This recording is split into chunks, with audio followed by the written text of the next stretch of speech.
Il y a une affaire qui est en train de se dérouler au sein de la France Insoumise, assez intéressante et puis assez marrante aussi, parce qu'il y a Mediapart en fait qui a sorti une bombe et qui explique que des militants du Parti ouvrier indépendant, le POI, donc qui sont un parti trotskiste lambertiste, ont fiché d'autres membres de la FI par rapport à l'affaire Quatennens. En fait, eux, ils étaient plutôt soutien d'Adrien Quatennens, et puis du coup, ils ont fiché des gens qui sont contre la réintégration de Quatennens, et ça fait une tollée, ça fait un peu une bombe là-dedans. Et moi, ce que je trouve marrant, c'est que Mediapart balance des trotskistes qui traitent d'autres personnes de crypto-staliniens et tout, alors que pour Mediapart, c'est aussi un peu des trotskistes qui d'habitude traitent des gens de staliniens et tout. Enfin, je trouve que c'est vraiment marrant ce truc-là. Donc en fait, là, vous avez Usul qui en a parlé, c'est comme ça que j'ai vu l'article. Moi, il met une dinguerie ce papier.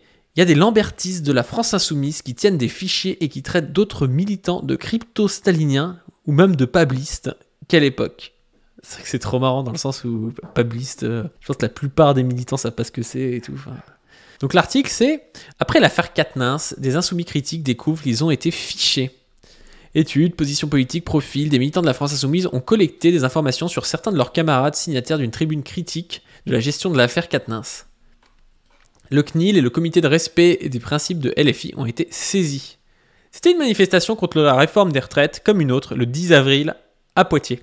Robin et Gabin Plantet, anciens membres des Jeunes Insoumis, partis pour des désaccords sur la gestion de l'affaire Adrien Quatennens quelques mois plus tôt, avaient retrouvé quelques camarades autour d'un verre en fin de défilé, dont Karl, un sympathisant récemment rencontré. La conversation tourne autour des déchirements qui minent le mouvement insoumis. Localement, la guerre froide entre pro et anti-Quatennens a laissé des traces. En fait, ce qu'il faut comprendre, parce que moi je viens de vers là, la France Insoumise, c'est un peu un bordel en Vienne et vers Poitiers. Il y avait pas mal de anti-Adrien Quatennens qui ont fondé un micro-parti local pour quitter l'Union populaire. En fait, ils ont appelé ça Poitou populaire. Ils ont scissionné. Et donc, vous avez des trotskistes qui sont au POI, qui eux sont plutôt pro-Quatennens, et des trotskistes critiquent des gens qui viennent de scissionner. Déjà, je trouve ça marrant parce que c'est propre aux trotskistes de scissionner. Et donc, les fiches en expliquant qui c'est. En fait, c'est pas qu'ils les fichent parce qu'ils ont quitté, c'est qu'ils les avaient déjà fichés et qu'au moment où eux quittent, ben, on sait qui c'est, quoi. Enfin, si j'ai bien compris le truc, hein. Il devait être fiché avant, et au moment où il quitte, ben voilà, le gars savait Robin machin, il a fait ça, Jason machin, il a fait ça, et c'est ce genre de choses, quoi. C'est là que Karl percute. Il avait déjà croisé les noms des frères Planté dans un fichier reçu par mail dans la liste de diffusion du groupe d'action Insoumis. Il le transfère à Gabin Planté, interloqué. J'étais subjugué, c'était à la fois irréel et incongru, se souvient-il. Document PDF de 5 pages, blablabla, donc analyse les profils des signataires de la tribune. Crypto-stalinisme, gauchisme décomposé. Après un tour d'horizon national superficiel, les portraits de 15 militants de la Vienne sont passés au peigne fin. Prénom, nom, antécédents politiques, affiliation syndicale, activité sur les réseaux sociaux, liens familiaux, photos, le ton est souvent moqueur. L'ancienne candidate LFI des élections législatives 2022, Valérie Soumaï, ex-Ligue communiste révolutionnaire, ex-NPA, présente tous les traits du crypto-stalinisme et du gauchisme décomposé. Ah, ça me tue. Ça me tue, la meuf, elle est au NPA et se fait traiter de stalinienne.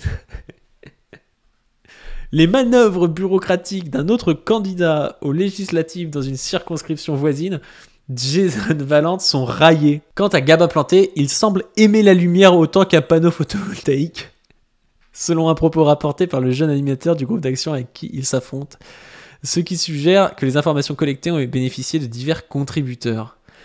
On peut avoir des discussions houleuses entre nous, mais le fichage, c'est passé un cap. Comment peut-on avoir recours à cette méthode digne de l'extrême droite entre organisations de gauche qui sont censées se battre pour une cause commune? Jusqu'où le fichage est-il poussé? Plein de questions se posent. Suite à des échanges entre mails et militants interceptés, en fait, ils ont intercepté ce document depuis une sympathisante du POI qui s'est vue passer ce document quand elle commençait à se rapprocher du Parti ouvrier indépendant. Et puis... celui qui est soupçonné, je crois, d'avoir fait le document, il dit que ce document était centralisé nationalement et s'intitule « Quelques éléments sur les conséquences de la crise du parti de gauche dans la Vienne ». Bref, je vous laisserai lire le reste, mais moi ça me fait marrer parce qu'ils mettent ça en avant Et en réalité, je pense, pour les gens qui sont pas habitués à faire de la politique, à militer ou à lire sur de la politique, ça paraît dingue. Mais moi, ce que je trouve dingue, en fait, c'est que les gens s'en étonnent. Enfin, c'est un peu la base de la politique pour moi. Genre, il y a un parti à l'intérieur d'un plus gros parti. Ils sont organisés. Ils essaient de comprendre qui sont les adhérents des autres courants. Pour essayer, s'il y a un moment une guerre de poste et tout, qu'il y a un petit dossier qui sort du chapeau, machin, enfin c'est un peu la base d'un parti. Ça me paraît très bizarre en fait que Mediapart sorte ça, alors peut-être que Mediapart est plus proche d'autres courants dans la France Insoumise ou je sais pas quoi, peut-être qu'ils veulent un peu tirer dans les pattes du POI, mais moi je trouve ça presque bon signe en fait. Je me dis, ouais, ben voilà, les mecs, ils font de la politique de manière assez sérieuse. Après, il y a des trucs dedans qui me font marrer quand ils traitent des gars de 21 ans de pablistes alors que il sait sûrement pas ce que c'est le mec de 21 ans, ou quand ils traitent de crypto-staliniens des gens du NPA, c'est un peu n'importe quoi, mais je veux dire, ça me paraît pas du tout choquant qu'il y ait un document où il y a les affiliations politiques, syndicales, et quelle étude a fait machin qui est candidat de la France Insoumise dans telle circonscription ou qui veut être candidat. Enfin, je sais pas vous, mais ça m'a vraiment étonné en fait que les gens se disent ah ouais c'est n'importe quoi, c'est du fichage. Bah ouais, en fait ça s'est toujours fait. Et ce qui est presque dangereux, enfin ce qui paraît presque bizarre, c'est que les autres courants de la FI fassent les vierges effarouchées. Alors ça veut dire soit qu'ils ont de mauvaise foi, soit qu'ils le font pas, mais c'est extrêmement dangereux. Les mecs, ils ont un parti, enfin dangereux pour eux, hein, moi je m'en fous. Je suis ni au Parti ouvrier indépendant, ni dans la gauche éco-socialiste ou les autres courants de la France Insoumise, mais vous avez un mouvement dans lequel vous avez ouvertement le Parti ouvrier indépendant, donc qui est un parti trotskiste, lambertiste, qui est quand même bien structuré, à l'intérieur. Si vous voulez pas qu'ils prennent les commandes de votre mouvement, vous allez peut-être devoir commencer à faire pareil, à faire des fiches, à comprendre ce qui se passe, pour pas se faire avoir. Faut pas être là en mode oui non mais en fait on est un mouvement purement gazeux, nous c'est juste un petit débat d'idées comme ça au niveau local. On sait très bien que ça se passe pas comme ça les mouvements quand même. Enfin faut être un peu pragmatique quoi. Après c'est peut-être mon côté léniniste qui ressort ça, mais ça me paraît vraiment bizarre quoi. Ils découvrent la politique quoi. Ils font comme si ah ouais non c'est super bizarre, parce qu'en plus là ce qu'on voit c'est parce que c'est écrit que ça choque les gens. Mais en réalité qu'un type qui soit dans un milieu politique pense ah ben tiens ce machin là, ce mec là c'est un mec de 20 ans ancien du NPA, je pense qu'il pense plutôt ça et puis il a l'air d'être arriviste. Quand t'es dans un parti, tu penses souvent ça d'une autre personne. Et puis par contre, t'as d'autres gens, tu vas dire ah lui il est pas affilié à mon parti, mais je trouve que c'est quelqu'un, un militant sincère, qui est pas forcément là pour je les place, ou enfin ça me paraît en fait juste assez basique. Donc moi j'avais tweeté. En vrai, j'ai pas compris ce qui choque les gens avec l'affaire des listes du POI à la FI. Genre, ça paraît évident que les différents partis de la FI s'organisent et se renseignent sur leurs adversaires dans la FI. Vous croyez que la gauche éco-socialiste a pas des dossiers sur les gens du POI, peut-être? Vous pensez que la FI a pas des bails sur le PCF ou inversement? Si c'est pas le cas, ça démontre plus un manque d'organisation et de rigueur qu'autre chose. Vous pensez que la politique est une pure bataille d'idées loyales? C'est évidemment pas le cas, et c'est souvent l'organisation qui peut faire la différence. Bon, après, le fait que des trottes de la FI se fassent traiter de cryptostal, ça me fait marrer, c'est sûr. Bah ouais, c'est marrant, mais je sais pas ce que vous en pensez, sincèrement, dites-moi.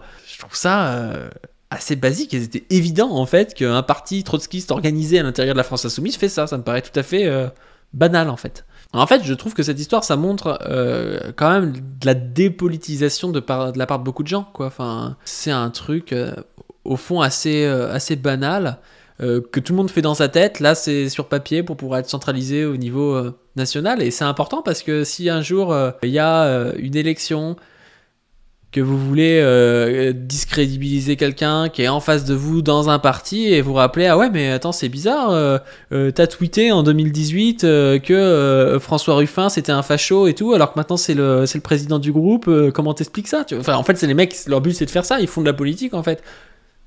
Moi je n'aime pas particulièrement le faire, c'est vraiment des trucs un peu pratico-pratiques, mais c'est assez classique en fait.